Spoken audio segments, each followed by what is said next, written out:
And welcome to the LV Home Experts Radio Show every Wednesday at 5 p.m. Pacific Standard Time. So on today's topic, call in with your questions, real estate questions. Let us know your situation. We will definitely walk you through the process and set you up for success. So today I have my partner, my special guest, Dan French with Guaranteed Rate. What's going on? What's up, guys? How y'all doing? Pleasure to be here. Happy to be here. Oh, are you? I am. You know what, Dan? I'm actually cool now. I was actually yelling at Dan earlier. Yeah, he was on a hot streak. Yeah, I was very upset with him. I have a little bit bad temper today, I guess. But it is what it is. Things happen. Yes. So, guys, call in with your real estate question today. Let us know what your situation is, and we'll definitely walk you through the process. The telephone number to call in, I'm not too sure. Let me pull this number up real quick. But how's your weekend going, Dan? You went dirt biking, right? My weekend was awesome. I went dirt bike riding. We did Easter at my parents', or actually at my uncle's house. Really cool. Nice weather. It's starting to get hot. So you went riding and you rode a dirt bike. Yeah, man, it was cool. And, it's one of those things that kind of gives you that separation from the everyday grind. Yeah. It just kind of resets your mind. Same with like if I do like a walk with my dogs at night. It's kind of one of those things you just get out there. Nobody's bothering you. Yeah. It was really, really nice Sunday, man. So how was that dirt bike ride? You must have been exhausted. No, actually I wasn't bad, man. Because it didn't beat you up? No, because you know how I jog? Yeah. I've been starting to jog a lot, so it's been kind of helping me. Yeah, I didn't go too hard. You never want to end the day, especially your first day back, where you get into an accident and something hurts. Oh, yeah. You want to ease right into it. Yeah, you want to ease into it. So I went out there a couple hours. I could tell you the weather's getting hot. You get into the car. It's really just, you can tell, you know what I mean? Really? Especially if you don't, like I put my car in the garage, but if you don't have, you go to work, nowhere to, they don't have the, anywhere to park your car where there's some type of shade, then, it's starting to get to that point, where you're starting to see summer coming. So, yeah. Call live into studio 702-409-4495. Again, 702-409-4495. Or go ahead in the comments, let us know your questions that you have. So it looks like we have a couple questions here. Do you know anything about the mesquite market? Answer is no. Even though it is in Nevada, right? I am licensed out there, but that is not my market. It is not my niche. Yeah, there's people that usually, they don't work here in Vegas and then work in sell houses in Mesquite. Yeah. Same thing for Pahrump and places like that. To me, it seems like there's a lot of agents that are local there that's their niche, that's exactly their market. So yeah, I think it's probably about a 30. No, I'm not 30. I'm tripping. An hour drive. Yeah, because we used to go riding there. Yeah, exactly. It is a is little over an hour. It's about an hour and 10 minutes. I mean, it's not bad of a drive. I mean, for me, there's really nothing to do out there. Well, I mean, it's crazy. I told you a story about a gentleman I know that during the COVID part of it, where there was nothing open, they're one of the only casinos that had the buffet open. So they would literally travel an hour to go down there and get that buffet. Dude, they would wait 2 or 3 hours, but they'd still get in and they'd do a buffet and they'd be happy, fat and happy and leave. So it's kind of crazy. Cool. What other questions do you have? What's up, bro? I do enjoy your show. Thank you very much. Much appreciated. I did put out a poll the other day. I think it was yesterday or the day before, because you know how the channel is changing now. We are starting to incorporate vlogs around Vegas, flipping homes, anything that has to do with the real estate. And 75% says that they enjoy the video vlogs, which is great. But let me check that out real quick here. Yeah, it's crazy because there's a lot of. I saw the video you put out too. Pretty interesting video. Oh, which one? The one that recently about the flip. You were showing the guy that was with you. Who was that guy? Oh, what guy? Looked like another real estate agent or somebody that when you were doing the video, it looked like he was. Who is that person that you were trying to, I guess, flip that house? Oh, that one was actually with Richard Emmanuel. So the poll that went out, I asked, do you like the video vlogs that we have been incorporating into the channel? So there were 1,200 people voted. 73% agreed that they actually do like it. So that means we are definitely running or working or I don't know if I'm using my words right, but we are heading in the right direction. Yeah. There we go. So initially, a lot of people were complaining because we were doing vlogs, and people just wanted, a separate home tour. And this is where I was kind of debating where. But why couldn't you do both? Well, that's what I'm saying. It all relates to real estate. It's all a blend. Should I create 2 channels, one channel just for video tours and a second channel that also has to do with educating people, buying, flipping properties, and just kind of showing what's going on. I'll tell you, I mean, it's hard work. You got to be creative to do your vlogs. Yeah. Definitely nobody else can, that I've seen. Look, there's other people that can do it, but you got somebody hired that can do it, but you have to have that vision. And I've tried to do it. And the problem is the time. Like, where do you get the time? But also you got to have that creative thought, right? Yeah. So for me, having the luxury to do vlogs and having the opportunity to still do the house tours, I don't see it being a problem of blending it, and it's just putting it out there like, you know what? Some of you like this and some of you like that, and it is what it is. Yes. So the way I think of it is this. It all has to do with real estate, right? So it encompasses real estate. Absolutely. Exactly. And the real estate market and the things that go on here in Las Vegas. So I think it works both ways. Now, I want to answer this question right here. It says, I am thinking of moving to Las Vegas when I retire for the money. Okay. I will love to veer, but here, can you read that, Dan? That doesn't make sense to me. Which one are you reading? From Kathy. Am I reading this wrong? I'm thinking of moving to Las Vegas when I retire for the money. I would love to have. Oh, I don't know what that says, the Veer, but I don't know what she's saying. That is the Veer Towers, which is a high rise. Go ahead. But have heard my money would go further At Allure. Would you recommend the Allure? You know what? I actually personally like Veer Towers than Allure Tower.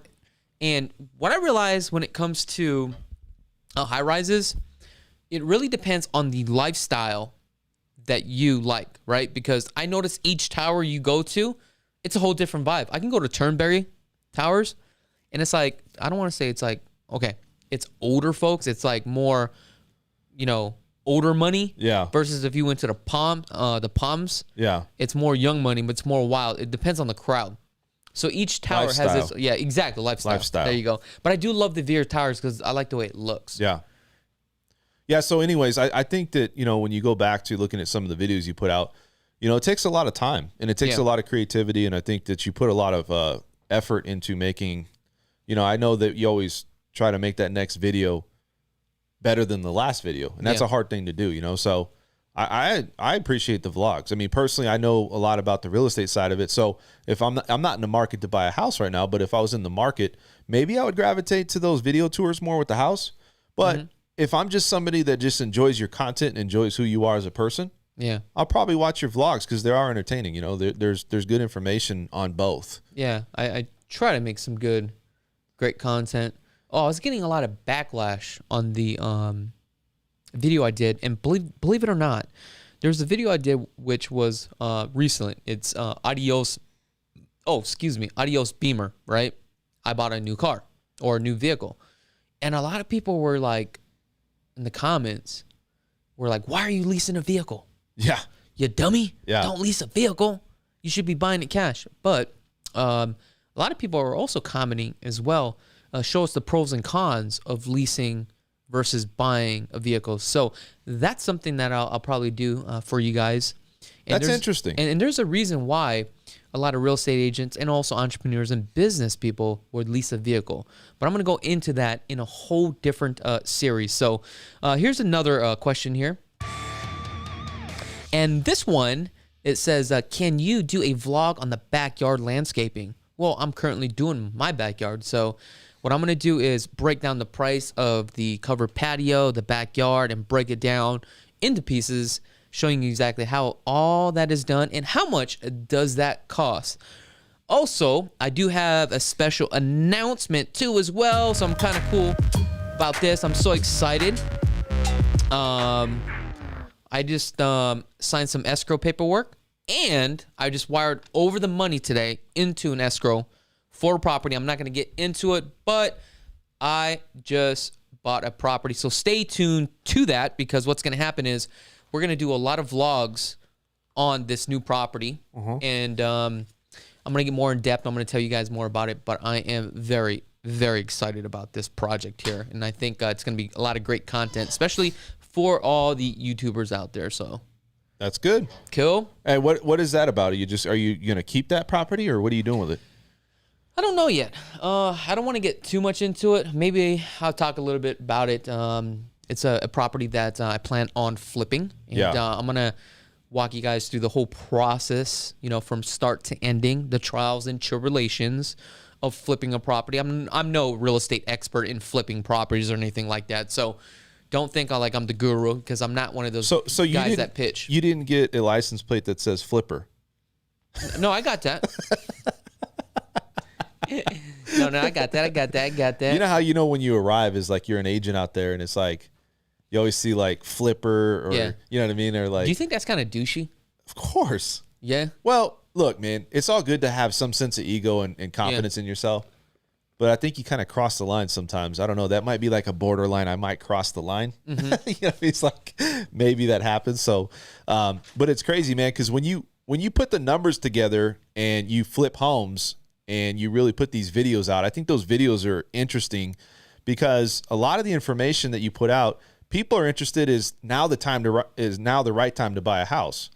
And I don't know. I'm interested in when you're going to put this video out, because I'm sure you're going to put out the numbers and really what the true costs are. Because what if somebody out there wants to be an investor and they want to enter in this Las Vegas market? I think that's going to be interesting to see that video, because I think that video is going to be hot. No, I think so too as well. And like I said, I just like to educate people and walk through, the process. And, at the end of the day, if I could do it, you could do it. You know what I'm saying? Well, look, it takes time, though. I mean, I'm not going to sit here and say that nobody can't do it, but it takes time. You have to put your time in the saddle. So yeah.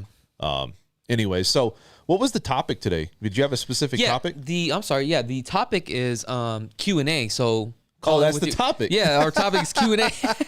Forgot about the No wonder topic. why you started taking questions. Yeah, exactly. So let's take another question here. We talked about landscaping. Both are great men. Keep up the work. You got a strong arm here. Cool. Show them your arms, Dan. Oh, I can't see. Flex. There you go. Bam. There you baby. Go. Bam. Thank you very much. Appreciate you. Somebody said, sorry, don't know what the sorry is about. I will have about $450,000. Okay, $450,000. Not too sure for what. But that's great. What is this? Try for answering my question. Okay, where's your question at? Let's back up here. No, it doesn't say try. It says, I think she's saying thank you for answering my question. Oh, I'm sorry. So, and what she was saying sorry to was the fact that the message she sent wasn't. Oh, that's about the allure. Yeah, it was a little confusing, but we got you. Okay, cool. Yeah, we're working this on out. Dacky, what's going on? I think she's a super fan, too, of the show. Okay, so what's this question here, Dan? I'm sorry, because I don't have my glasses on. Whatever happened to the lady that called in? With Lennar's new home issue, were you able to help her? Oh, which one? You don't remember that question? You know what? She never called me. Yeah, she called in about the foundation. No. She didn't call me. Oh, yeah. But so nothing happened, and obviously. Yeah.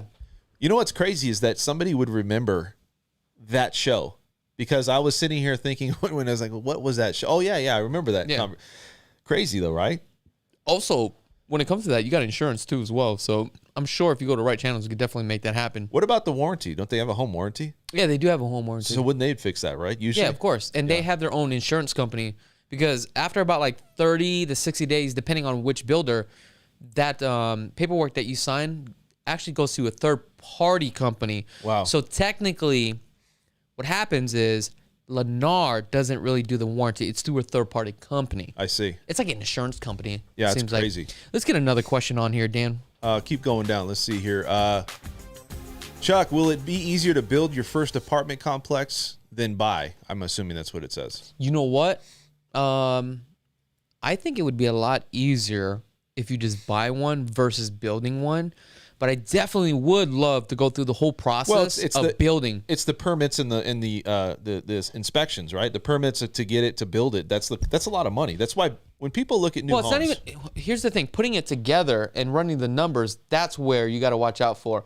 But as far as like putting it together, I love stuff like that, so I don't think it's going to be a big deal. Well, you would enjoy it. I think you could do it. But I'm saying for the average person out there, it's going to be cheaper for you to buy an existing building, because the permits. Well, then just the like a numbers got to builder. make sense too as well. Like for let me ask this question to you. So for a builder, because I don't know this In the question. middle. Oh, here we go. I'm sorry. For a builder, Yeah. the permits and the cost to get everything situated with the state and have everything done, that's where the real cost comes in, right? And the time. Well, I mean, there's going to be costs involved, but here's the thing. Before you even do that, you're going to do a cost analysis anyway. So I'm not even worried about that. It's just, is it really worth your time? Yeah. And I can tell you right now, with the land costs and lumber costs, it's just not efficient to spend the money, because when you rent out those properties, you're not going to get a higher yield. You see what I'm saying? So it doesn't make any sense. So I would rather find something that is mismanaged, a lot of deferred maintenance, right? Rents are very low, where you can go in and do add value properties. But look, I look at LoopNet every single day. I talk to brokers every single day. I'm trying to find something. There's nothing out there that makes sense. Can I literally buy something and do at least like a 5% cap rate? Yes, I can. But look, I only have this much amount of money, right? Yeah. And I want to make sure that the next deal I do, I'm hitting a home run. I don't want to do a base hit, right? I don't want to pick up a 20-unit building and I'm only making $150,000 a year. I want to pick up a 20-unit building and make $150,000 and also be in an equity position where I can deploy my money or pull my money back out and deploy it into another deal. That's why I want to go into apartment complexes and do add value, is because you can raise the rents, force the appreciation immediately, pull out your money, right? Now you're using the bank's money, and you go find the next deal. I see. But you can't do that unless you find deals. And a lot of these deals, though, are about what is the income off of these properties, right? That's all it's about. Yeah. They'll give you a loan based upon when you kind of talked to me about this, about the income flow and the return on investment that these buildings will create, or these unit buildings. So it's interesting because from what you're saying, maybe I'm taking this wrong, but there's not a huge return on investment because these markets are inflated. Yeah, and it's not worth my time. It's like, okay, I can make $5,000 off in an apartment complex a month. Okay, well, that's great, or even $10,000, but I could just hold on to that money and just wait and work and do what I'm doing right now and make that money. Do you see what I'm saying? I see what you're saying, yeah. So it's all about leveraging out your money. Are you maximizing your money? Yeah. Basically, you're making your money work for you, but it's how hard are you making that money work? And that's the way I look at any investment deals. It's like, let me give you an example. We just had a meeting with Joey the other day, right? With all the agents. Yeah. And it's like, how much am I spending on paper ad clicks, right? And how much each agent is actually making me? Because I can tell you, I can go to my database and I can look right now, and from all my agents, I know what my returns are for every single agent. It's just like running a business, man. It's how much money's going out and how much money's coming back in. And you're just not seeing enough return to make an investment. That's basically what you're saying. Well, I'm making enough return, but am I maximizing it? It's just like this. We even talked about this where you're like, hey, man, let's start a painting company. And I'm like, you know what? Maybe that's a good idea. And, we throw $20,000 at it and we make like, $10,000 a piece, whatever it is. It's not worth my time. Yeah. You see what I'm saying? Yeah. I would rather take money and make higher returns where it's worth the time and effort. I think, though, it also depends on the type of person. Like, you might be better suited or better in a better position than others. No, you're absolutely right. So maybe if you're out there and let's say you're making a quarter of what you make a year, maybe that's a wise investment. Because it's all case by case basis. You take a look at your portfolio, right, and you're constantly pivoting, profiting. You always look at your portfolio, right? Just like some of these properties I have, I'm about to liquidate them because it doesn't make any sense to make $1,200 or $12,000 a year when I could just, flip the property and make $250,000, right? Equity, right? Yeah. I might as well take that money and pocket it, hold on to it to find another deal. Yeah, or wait till the market either goes through a correction or it's something. just like this property that I'm buying, I could wholesale it, I could flip it right now, right? Rehab and flip it, or I can rent it out. So there's 3 scenarios. Now with these 3 scenarios, I'm going to break it down all in a video, right? And I'm going to show you guys exactly how all this works. So that way you guys can make a decision. Should I rehab it? And I'm going to break it down as far as what I bought it for, how much I'm going to rehab it, go through the whole process of rehabbing it, what the comps are, right? Trials and tribulations, that's one direction. And this is what I love about real estate. It's all about pivoting and profiting. The next one I could do is I could wholesale this deal because there's so much cushion into this deal where now I acquired this property by pushing paperwork, right? I don't have to lift a finger, bought the property, transfer in my name, find an investor because I have a bunch of investors out there. Hey, do you want this property? Give me $30,000. You're going to make some money. I'm going to make some money. I could go that route, or I could go ahead and fix the property up, rehab the property, and rent out the property and make $700 a month. But $700 a month, that's only like 7,700. Well, but you have to look at it, man. Like in your situation, it might be different again because it is $700 to somebody a month. Yeah, could be a lot. No, you're absolutely right. Right, and that's a car payment. That's an extra, almost that's half somebody's mortgage. Mm-hmm. So, yeah, you and that's where I'm saying is there nuggets out here where people could still come out here and buy a house, and maybe on this video it'll show, you know what, these nuggets are here. This is how you have to strategically do it. I don't know. I mean, $700 to me, I'm down. You know what I mean? So, I mean, maybe it's not a big enough return for you, but it's great for me. So. I'm happy with anything like that. So I don't know. Well, this is not about me. I know. I'm just saying for me, that's a big return. You do make a good point. It's all case by case basis. And that's Right. why I say take a look at your portfolio. Yeah. Right.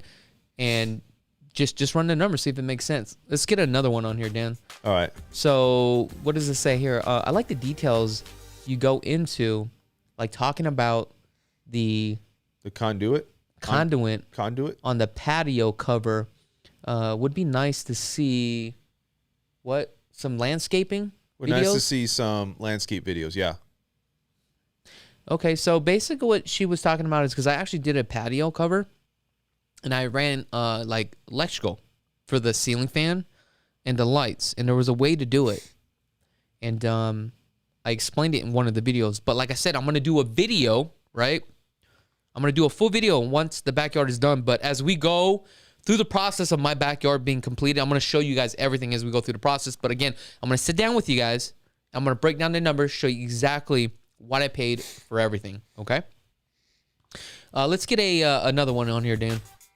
All right, let's do, is Southern Highlands gated community considered old now? A lot of new high-end gated communities popping up now. I would say so. I mean, some of those homes over there are 20 years old. Well, you live over there. I do, and that's what I'm saying. I would say so because... Look, it's just, as times go, new homes are put out, new areas are put out. There's better amenities. I don't know. Mm-hmm. I think that, if it's desirable, they're going to create it somewhere else. And it seemed like there's a lot of homes that, you look at, there's some new homes over in Southern Highlands that's new, like some tracks, but a lot of the homes have been around for a while. So yeah, if you go to Southern Highlands, you have Southern Highlands like the Coves. You do have Lennar, Pulte, Woodside Homes. I mean, there's a lot of builders are out there. Let's get another question. Yeah. More questions. All right. Aloha. How's the migration? Oh, 777. Yeah. VegasCoins.com. I don't even know if it's really a .com, but we're going to have to skip it to his questions because he is the man contributing $7.77. And I'm going to apply that towards my real estate investing. What is this? I've been busy and missing episodes, but it is great to have a night to sit back and listen to you guys again. Oh my God. We love it. Woo! And you know what, man? I've seen him before, or that name before. So he's definitely somebody that's on here all the time. And you know what? He just made me happy because I was actually grouchy earlier. You're all right, man. We all go through some things. I know. I do apologize. Sometimes you make me so upset, Dan. But well, you got a point and I got a point, so we'll leave it at that. I get it. Anyway, we're all good now, folks. Me and Dan, we hugged and kissed. Oh, no. Sorry, we didn't kiss. Anyway, go ahead. What's the next one? Next one is... right here. All right. Chuck, it's remember that house you... Oh, wait, hold on. Maybe there's another one up here. I was reading something. Aloha. How's the migration ratio for people moving in, people moving out of Las Vegas now that there's less restrictions? What's the median home price for single family or condo? Ooh, question. that's a question. Let's ask. Damn, he asked like 3 questions in one, didn't he? That's a good question. Okay, so what was his first question here? So people moving in and out, Las Vegas right now. Yep. What's the ratio for people moving in and out? As far as moving out, I don't know what the ratios are for moving out, but we have more than 3,500 people every single month moving to Las Vegas. The median price point for a home right now across the Las Vegas Valley for 3 bedrooms, 3 bathrooms, 1,890 square feet. The median right now is $363,000 at $200 a square foot. Average days on the market is 7 days. Now, let's go back. What's his second question? Second question is, let me see. It says, what's the median home price for single family or condos? Okay, so that was actually the single family residence. For the condos, I think condos right now is about 220. Townhomes are all the way up to 280, I think, at this time. Wow, 280? Yeah, I remember when it was on like 100. That's crazy, dude. Crazy. Yeah, I could be wrong. I got to rerun the numbers, though, but I haven't ran the numbers on that. The last time I ran the numbers was only for single-family residents. So all the real estate agents out there, if you're watching this video, comment below. Let us know. Let us know. Let's get some comments Let us here. know. That's right. All What's the other one? Didn't he have Aloha. another question? Oh, that was the one. Wait. Aloha. No, that was the same one, brother. Chakits, remember the house you were helping these buyers build, and it was almost done, and it had like white polished porcelain tile floors in that house, complete. I was wanting to see the house finished. Do you remember that?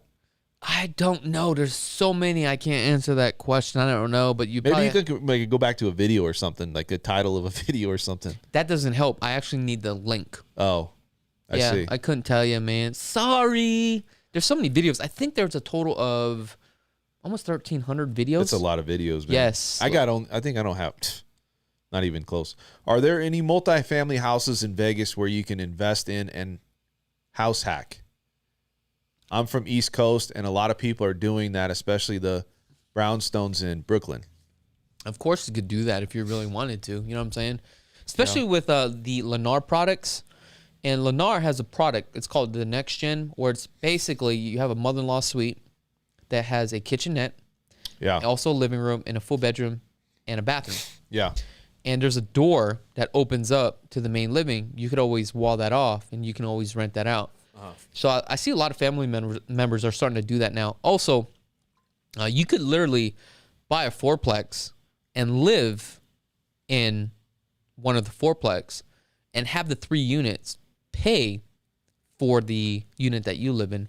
We've done that multiple times for investors where they're just starting off. And that's like the best thing that you could do is if you're a first-time homebuyer, right, utilize the FHA loan. Utilize it. Or if you're a VA, right, you buy a fourplex and you live in the property and have everybody pay for your mortgage. That's great. Let's go to the next one. All right, what's the next question? Let's do the next one. I know there are duplexes and triplexes here, but different from my multifamily houses I've seen on East Side, I guess they're going to say. On the East Side. East Side.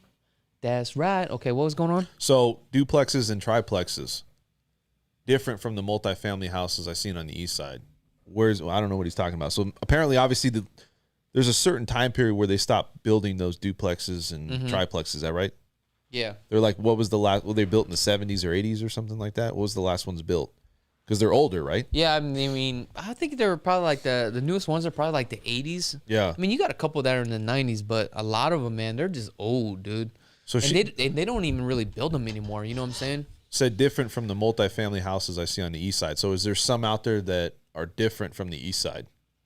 Like different styles? I guess so. That's what I'm thinking. I mean, yeah, I mean, they're pretty much all the same style. You know what I'm saying? Or maybe is there availability? You know what I mean? Maybe like, that could be your question. Yeah, that's what I'm saying. Like, is there houses available besides on the East Side? Oh, let's see. Let's pull it up. I mean, this is what it's all about, son. This is what we do. Let me pull this thing up. Pull it up. You know, we got to pull up the data. You know what I'm saying? It's like we can sit here and talk and guess, but why are we going to do that? That's not what this show is about. It's all about edumacation. Edumacation. I said edumacation. Come on, man. I'm just trying to be funny No, here, guys. I was trying to go with it. No, I know. I'm talking about I was trying to be funny, but they're going to probably criticize me. Be like, man, you a big dummy. All right, let's see what we got here, folks. I'm going to go ahead and switch this screen right here. So as you can see, this is the MLS. What we're going to do is, we're going to go to multi-dwelling. Multi-dwelling consists of duplexes, triplexes, and fourplexes, and that's what we consider in the real estate world single-family residence when it comes to the real estate industry. Okay, anything above that will be considered commercial property. So as you can see, unfortunately you can't see right here, on the bottom right-hand corner, left-hand corner, we have a total of 47 properties. 47. Let me go back here. Let's just double check. We're going to do duplexes, triplexes, fourplexes, and plus houses plus units too as well. So total of 47. So take a look at this. We're going to go to the highest price point of a... Okay. Why is this thing not working? Here we go. 1.15. Wow, let's take a look at this. What we got here? So looks like somebody's willing to build this for $1 million. That's already created, right? No, it's not created. They probably already have like the floor plans. I don't know if the permits have been pulled with the county, but this does kind of look good. So it looks like somebody's buying land and building a modern structure here. But let's take a look here. Ooh, this is kind of hot though, huh? It's like almost like micro modern living. I like that micro living. It's on North Street here on 3rd Street, but let's get into some details here. All right. Oh, wow. Look at this lot right here. So you have this lot. It looks like this is where they're building it, but I'm not too sure if they even have the permits for that or not. So that's what you would have to verify. But let's go to photos. Let's go to the next one. Wow, this one is at $1,050,000. Not bad, huh? No, it's not bad at all. Yeah, but the problem is that you got to see what your returns are on these things. You know what I mean? Let's go to another one right here. So this one looks like a 4-unit. Old school maple cabinets and stuff like that. The problem is that they're asking so high. I mean, $750,000, right? $750,000. Now, I'm going to see exactly how much are the rents here. So the rents are $900 or $950, $875, $800. So let's work out the math here, okay? Quick math. We're going to do $950 plus, what is this, $875 plus $800. Oops, got to redo this. I'm going to go $895 plus $800 plus, let me move this, $875 plus $900. So we have a total of $3,470. Right? That's what you make a month, okay? Not including expenses. So we're going to do that. Take that number. We're going to times that by 12. That gives us $41,640, okay? So that's the kind of money you're going to be making here, Dan, right? Yep. So this is how you analyze the deal very quickly. So once you get this number, you take that, you divide it by the total purchase price that you have, right? You take that, you divide that by the total purchase price, $750,000. Your return is 5.5%. That does not include property management, maintenance, vacancies. So you're probably going to get about a 2%. So my question to you is, if you were liquid, right? If you were liquid right now, $750,000, you know on this deal, you're probably going to make about a 2% return. The question is, would you rather put your home into this marketplace or into this house, right? Your money, you mean? Yeah, your money. Yeah. Or would you put it into like a different market or a different asset class? That's a good question. That's only a 2% return. Here's the thing, though. You have to look at. I think you have to look at what you think the market's going to do, right? Sometimes people don't know what to put their money into. Yeah. And there's probably worse places to put it than putting it into like a tangible asset, like a house or an apartment building. So is it going to give you instant return right away? No. But, if you're a true, like I said, entrepreneur, you're talking about pivoting and reposition, you cash out, pivot, cash out. Some people, though, they might just think, well, the economy or the market's going to get better at some point. Mm-hmm. Maybe I'm in this for the long term. Maybe I'm going to see returns what the returns I want to see in 5 or 10 years. The only way that's going to happen to kind of get the returns you want, because you bought it for $750, that means the rents would have to go up. Which could be a long-term move, right? I mean, By the time you're dead. well, look, maybe what I'm trying to say is maybe there's a position for this person that they're just planning their money. I don't know. If it's something where you're saying, is it a big enough return for me? No, it's not. And that's the point that I want to get across here. I'm not saying this is not a great deal. This is a deal that is not for me. Correct. Okay. So if you're coming into the marketplace, buying any type of investment property, first you need to figure out your portfolio and figure out what type of returns you're looking to buy. When I bought my first property, I think we made 16%. Another one was like 18%. Another one was 24%. Those days are gone. Okay. But it is also how you find the deals, and can you still get those type of deals? But again, I'm going to break down the numbers on the property that I'm purchasing, and I'm going to show you the difference. So stay tuned to that. We probably won't do those videos until like another month, because we got to go through the closing process and stuff like that. But we got some things in the line, so just stay tuned to the channel. All right. What other questions? What other questions have we got? Yeah, let's get some questions here. All right. Would you say, based on the low inventory on resale homes versus the waiting lottery list for new construction lots, which would be the best for a new home owner in Las Vegas in today's market? I didn't understand that question. Just ask me the question, Dan. So the low inventory, basically buying a house where it's a low inventory home, probably paying more than what you would be paying last year or the year before, compared to buying a new home. So what is the better investment? It really depends on the property, but I don't know. You can answer that. Oh, yeah. Okay, so let's talk about new homes versus resale. Resale is going to be cheaper as far as price per square foot. On a resale home, it is very competitive. Okay, a lot of people are paying above the appraised value. So sometimes it's better just go directly to new homes now, depending on the price point that you're at. Let's just say at the 450 range. I would rather go brand new home, pay more money, right? That's the downfall, is it's like buying a brand new car. Yeah. But you would go on the waiting list, and chances of you getting your offer accepted is going to be very high. But it's also kind of risky too, because you're sitting and you're waiting as well. Yeah. Because once that lot is released, Joey just literally went out for his client to KB Homes at Inspirata for a drawing, right? And he has a video on Instagram that I've seen inside a house, probably had 15 people or more waiting for a drawing, and they did the drawing. He didn't even win the drawing. Now, once you win the drawing, you're forced to take that lot. If you don't take that lot, then the next person takes that lot. They're crazy. Yeah, that's just crazy. But again, it depends on the price point you're at, and also what I'm starting to see now, believe it or not. As crazy as this market is, properties are going into escrow, and deals are actually falling out of escrow. And the reason why this is taking place is because buyers are paying way over the appraised value, and I've noticed the seller, right, is not renegotiating the deal when it comes to the home inspection. So what I mean by this is you have a bunch of buyers, right, submitting offers. It gets accepted because they're paying way over the appraised value. Once they're in contract, they do a home inspection. There's things that come up in the home inspection.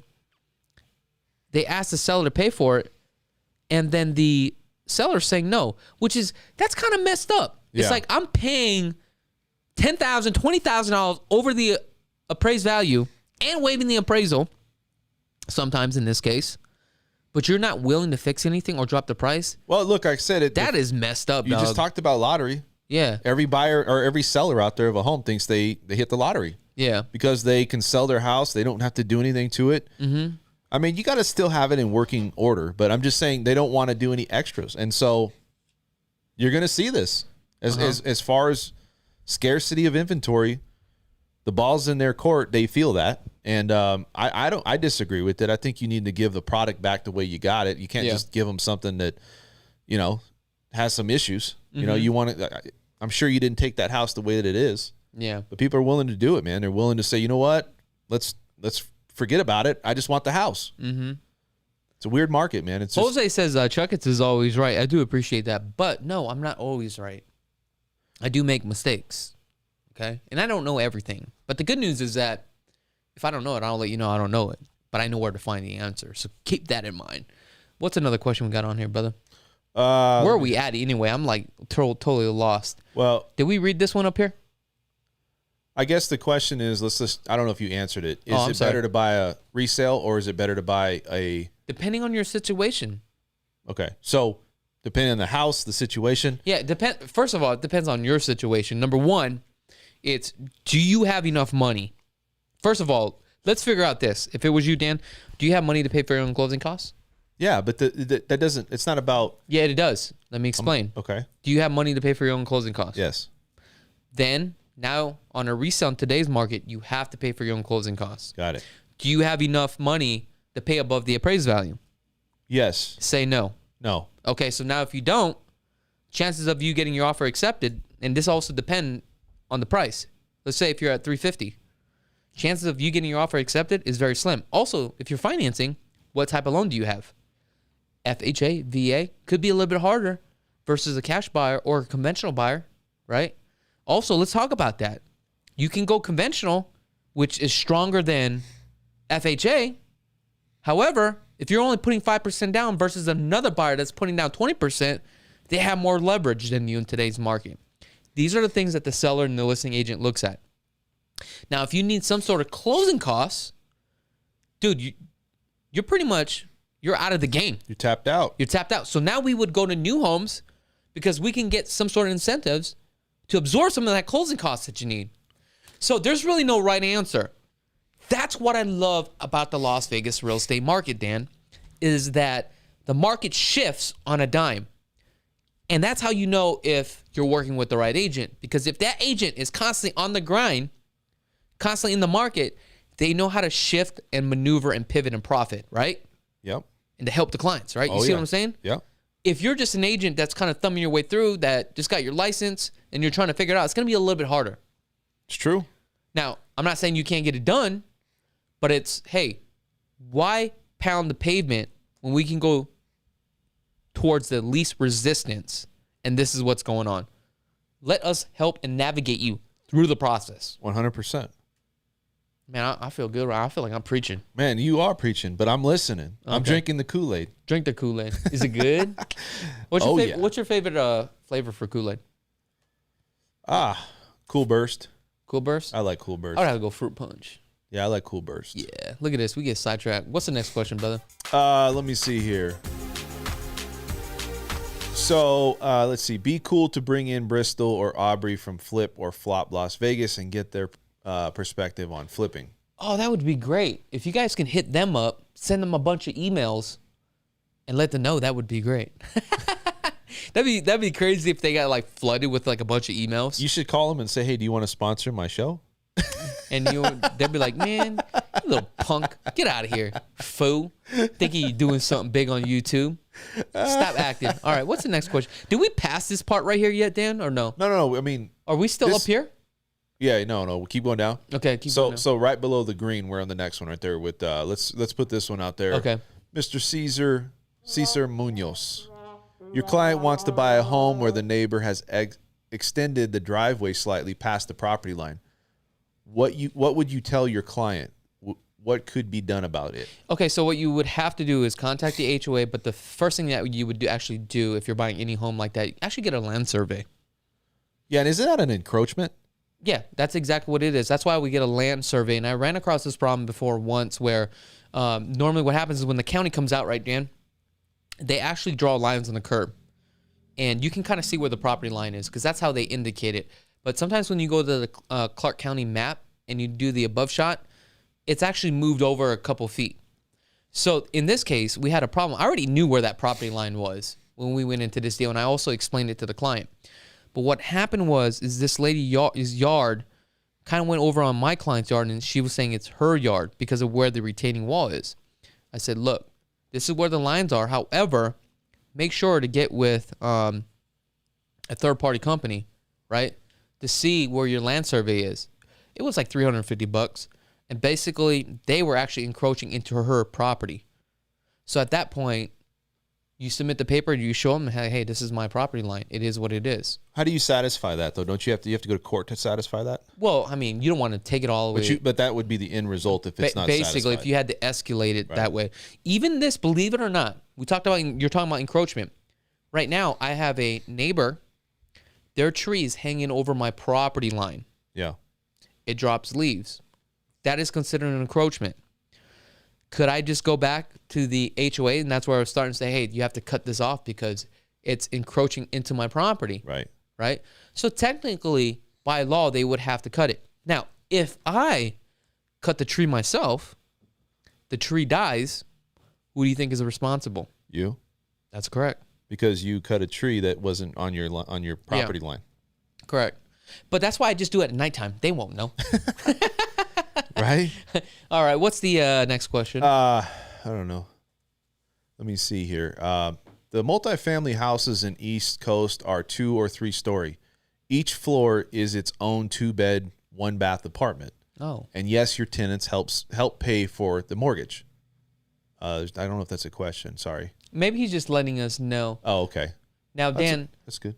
Do we got anything on financing? Because I want to get into the financing. I mean, I got a long segment, but it's already running an hour. Well, so maybe we'll push it towards. Well, next week. I want to get into it right now because we still have some time, and this is important because people need to know what's going on with financing. Because guys, financing is so important when purchasing a home because it really affects the market. And I really want to get into this, Dan. This is important.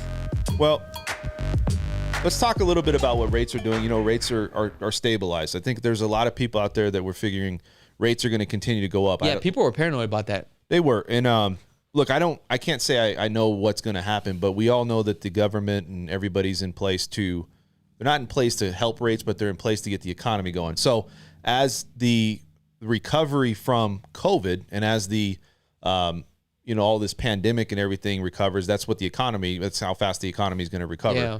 So right now we're looking at the economy coming back. It's I think last month we had 1 million jobs created, and we still have about 10 million people unemployed. I mean, it's still a big number. Yeah. Now, some of the stuff that comes out, though, I think they projected that or put that out worse than what it is. We had a 3.4% unemployment rate, and that was before COVID.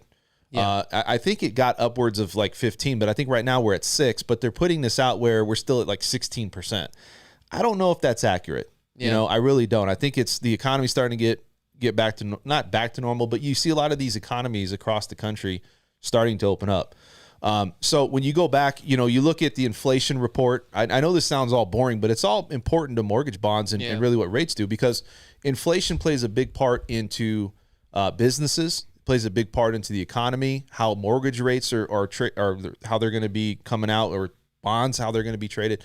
So there's a lot of information with inflation. You got the 10-year Treasury note, which is kind of ironic. Inflation passed.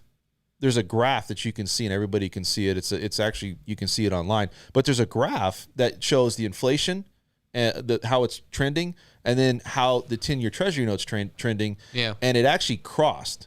And that's not good news. Now, everybody got into a panic that inflation's going to keep going up, and it's not. Now we're starting to see that gap come back down.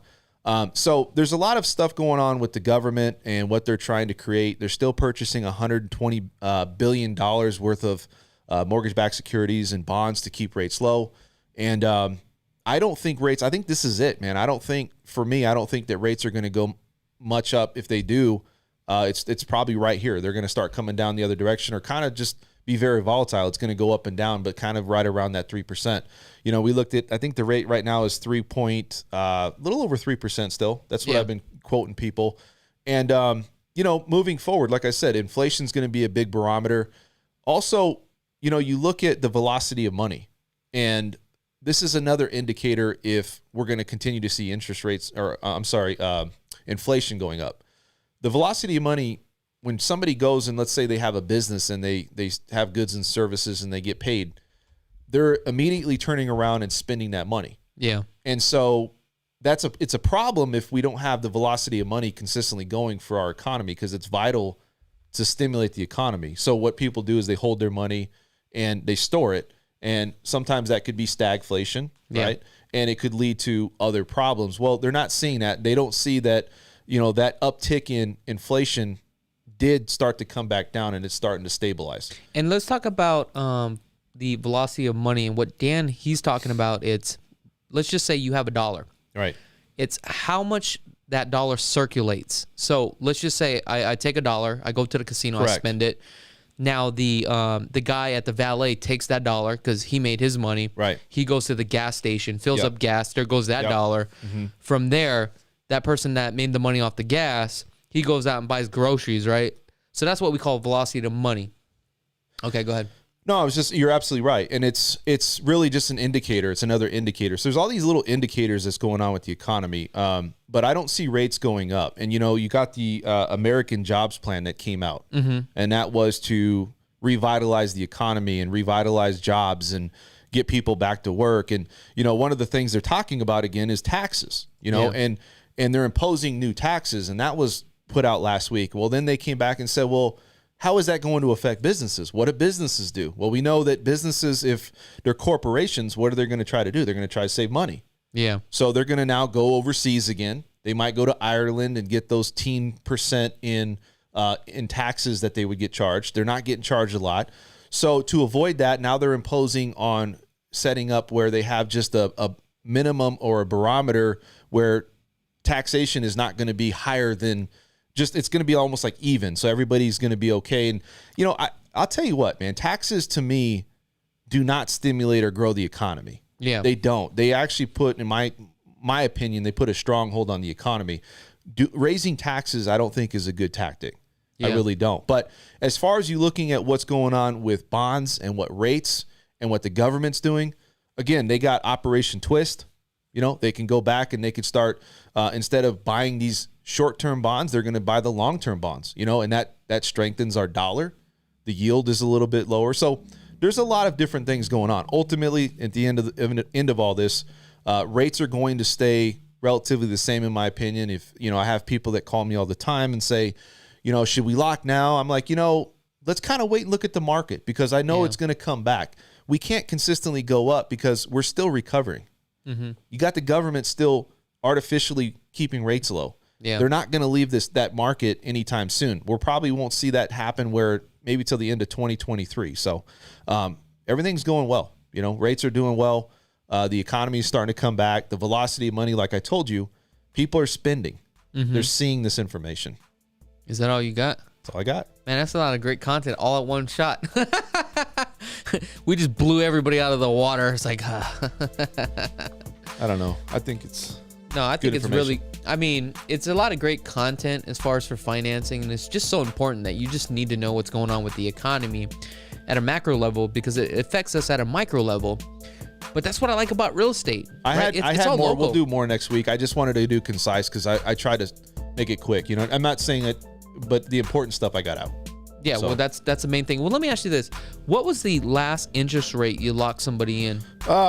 So I've did it 2.99, but people are buying rates down too, and I've done it at 2.875 still. But I haven't had a rate I'm talking about top tier pricing. Yeah, over maybe 3 1/8. That's really? 3.125. Yeah, it's not like it's gone up to 3.5 or 3.75. Everybody or 3.4%. Everybody's worried that rates are just going to keep going up.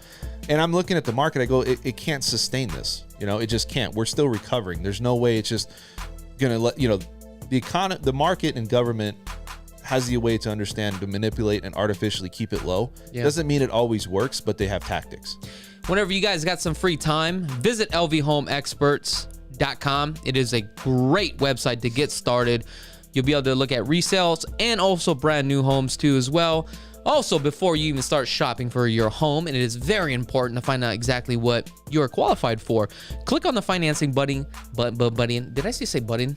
No, I thought you said buddy. Click on the financing button, then go ahead and click on the get started, which will route you over to Dan French with Guaranteed Rate Mortgage. Hit that apply now. You got to get started. That's right. It is very important. So guys, thank you so much for tuning in. Until next week, Wednesday, remember the LV Home Experts Radio Show every Wednesday at 5 p.m. Pacific Standard Time. Thank you so much for tuning in. I'm Chakits. Peace.